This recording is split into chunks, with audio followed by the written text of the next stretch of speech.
நடிப்புக்கு இலக்கணம் வகுத்த நடிகை என்று பெயர் பெற்ற பானுமதி தொடர்ந்து பல திரைப்படங்களிலே கதாநாயகியாக நடித்தார் என்றால் அதற்கு காரணம் அவர் நடித்த சொர்க்க சீமா என்ற படத்துடைய வெற்றி.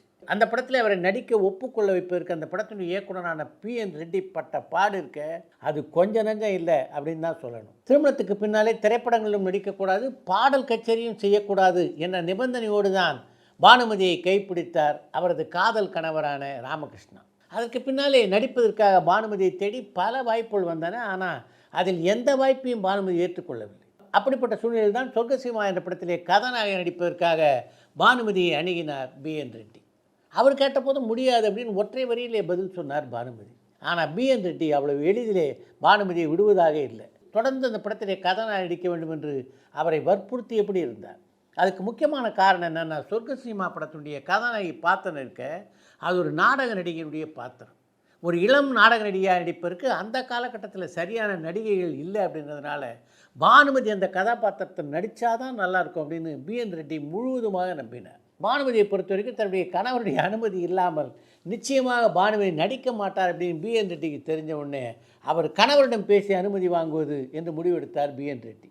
அவர் ராமகிருஷ்ணா கிட்ட பேசி அனுமதி வாங்கின முறை இருக்க அதுவே மிகவும் வித்தியாசமான முறை என்று தான் சொல்ல வேண்டும். பானுமதியை பொறுத்த வரைக்கும் மிகச்சிறந்த ஆற்றல் உள்ள ஒரு நடிகை.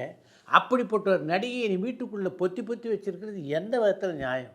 அவங்க மிகப்பெரிய புகழடைவாங்க அப்படின்னு உனக்கு பொறாமை, அதனால தான் நீ நடிக்க அவங்கள அனுமதிக்க மாட்டேன்ற அப்படின்னு ஒரு குற்றச்சாட்டை ராமகிருஷ்ணா மீது வீசினார் BN ரெட்டி. அப்படி ஒரு குற்றச்சாட்டை BN ரெட்டி சொன்னோடனே ஆடி போய்விட்டார் ராமகிருஷ்ணா என்று தான் சொல்ல வேண்டும்.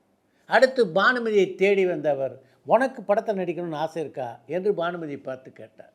எனக்கு கொஞ்சம் கூட ஆசை இல்லை, ஆனால் நீங்கள் நடிக்க சொன்னால் நான் நடிப்பேன் என்றார் பானுமதி. அதுக்கு பின்னால் தான் சொர்க்க சீமா என்ற அந்த ஒரே ஒரு படத்தில் நடிக்கிறது என்றும் அதற்கு பின்னாலே வேறு எந்த பட வாய்ப்பு வந்தாலும் அதை ஏற்றுக்கொள்வது என்றும் அந்த ரெண்டு பேரும் முடிவு பண்ணாங்க.